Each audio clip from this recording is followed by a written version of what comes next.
Price B to the Lord Jesus. இயேசு கிறிஸ்துவினால் உங்களுக்கு சமாதானமும் சந்தோஷமும் உண்டாவதாக. இன்னைக்கும் நாம பிரசங்கத்தை குறித்து தான் பார்க்க போறோம். அதற்குரிய வேத பகுதி 2 தீமோத்தேயு 4வது அதிகாரம் வசனம் 2, 2 தீமோத்தேயு சாப்டர் 4 verse 2. சமயம் வாய்த்தாலும் வாய்க்காவிட்டாலும் ஜாக்கிரதையாய் திருவசனத்தை பிரசங்கம் பண்ணு. எல்லா நீடிய சாந்தத்தோடும் உபதேசத்தோடும் கண்டனம் பண்ணி கடிந்து கொண்டு புத்தி சொல். இந்த வசனத்துல சமயம் வாய்த்தாலும் வாய்க்காவிட்டாலும்னு சொல்லியிருக்காங்க இல்லையா? இது எதை மீன் பண்ணுதுன்னா, எந்த நேரத்திலையுமே ஒரு ஊழியக்காரவங்க ஆயத்தத்தோடு இருக்கணும். எதற்கான ஆயத்தம்? திருவசனத்தை ஜாக்கிரதையா பிரசங்கம் பண்ணுகிற அந்த ஆயத்தத்தோடு இருக்கணும். அது மாத்திரம் இல்லாம நீடிய சாந்தத்தோடும் உபதேசத்தோடும் எப்பொழுதுமே ஊழியக்காரவங்க அந்த நீடிய சாந்தத்தை காத்து கொள்ளணும். அப்பதான் சில விஷயங்களை சரியா கை கொள்ள முடியும். ஆண்டவராகிய இயேசு கிறிஸ்துவே நான் சாந்தமும் மனத்தாழ்மையுமா இருக்கிறேன்னு சொல்லியிருக்காரு. அப்போ இந்த நீடிய சாந்தம்ங்கிறது அவங்களுக்கு இருக்க வேண்டிய ஒரு முக்கியமான குணாம்சம். அதே போல எல்லாருக்கும் கண்டனம் பண்ணி கடிந்து கொண்டு புத்தி சொல்லணும்னு சொல்லியிருக்காரு. ஏன்னா திருவசனத்தை திரித்து போதிக்கிறவங்க அநேகர் இருக்கனால சரியான விதத்துல கண்டனம் பண்ணி, அதாவது ஒரு சீர்திருத்தத்துக்கு ஏதுவாகவும் கடிந்து கொண்டும் புத்தி சொல்ற விதமா இருக்கணும் அப்படின்னு குறிப்பிட்டிருக்காங்க. அது மாத்திரம் இல்ல, 2 தீமோத்தேயு 2வது அதிகாரம் 14வது வசனம் சொல்லுது, நீ வெட்கப்படாத ஊழியக்காரனாயும் சத்திய வசனத்தை நிதானமாய் பகுத்து போதிக்கிறவனாயும் உன்னை தேவனுக்கு முன்பாக உத்தமனாக நிறுத்தும்படி ஜாக்கிரதையா இருன்னு சொல்லப்பட்டிருக்கு. அப்போ ஒரு ஊழியக்காரங்களா இருந்தோம்னா எப்படிப்பட்ட ஊழியத்தை செய்யணும்? திருவசனத்தை நிதானமாய் பகுத்து போதிக்கணும்.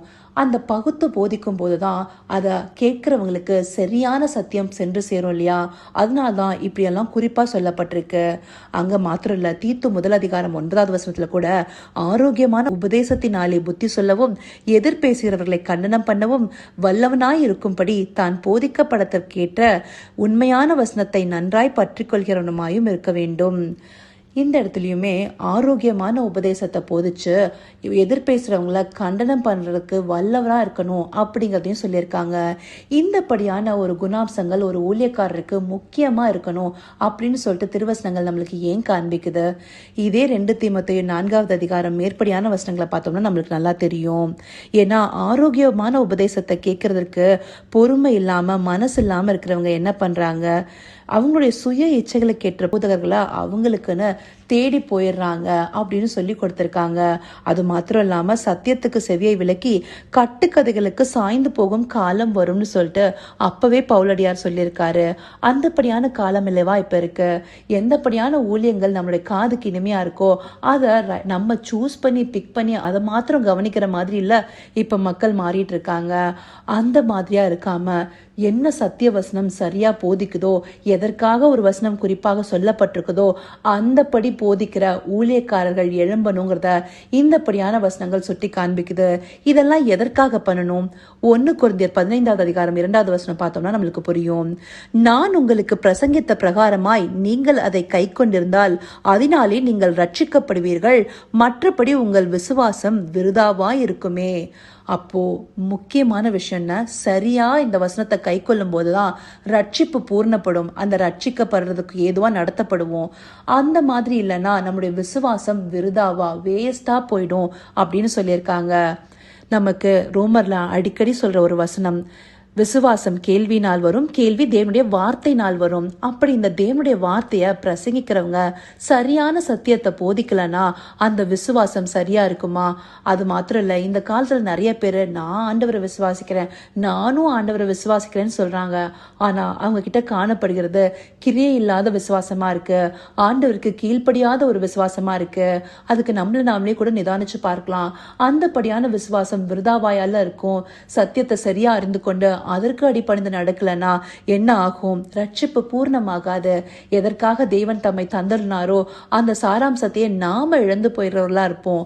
அதனால சத்தியத்தை பிரசங்கிக்கும் போது அது சரியான விதத்துல இருக்கணும் அப்படிங்கறத ஊழியக்காரர்களுக்கு தெளிவும் திருத்தமுமா வசனங்கள் உணர்த்தி காண்பிக்குது. இதை அறிந்தவர்களா சரியான பிரசங்கங்களை செய்கிற ஊழியக்காரர்களாகவும் அதே போல அதை கேட்கிறவர்களாகவும் நாமளும் அந்த வார்த்தைகளை சரியா ரிசீவ் பண்ணிக்கொள்ளணும். சத்தியத்தை சத்தியத்தை சரியா அறிந்து கொள்ளாம நம்மளுடைய காதுக்கு இனிமையான வார்த்தைகளை மாத்திரம் தேடி போனோம்னா நம்ம என்னாவும் ரட்சிப்புல பூர்ணப்பட மாட்டோம். நம்முடைய விசுவாசமும் விருதாவா போயிடும். இதை நம்ம உணர்ந்து கொள்ளணுங்கிறதுக்காகவே ஆண்டவர் இந்தப்படியான வார்த்தைகள் நம்மளுக்கு அனுப்பிச்சிருக்காரு. அதற்காக அவருக்கு நன்றி தெரிவிப்போமா?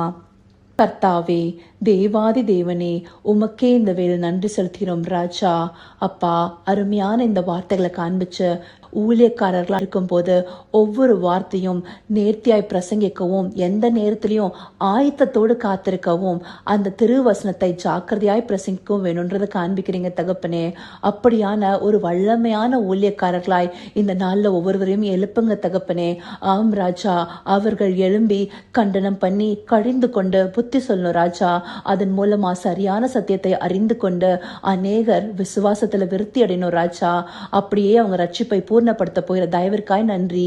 சகலவித துதி மகிமை கனம் யாவும் ஒருவருக்கே செலுத்திரோம். இயேசு கிறிஸ்துவின் மூலமாய் வேண்டிக் கொள்கிறேன் பிதாவே. ஆமென், ஆமென்.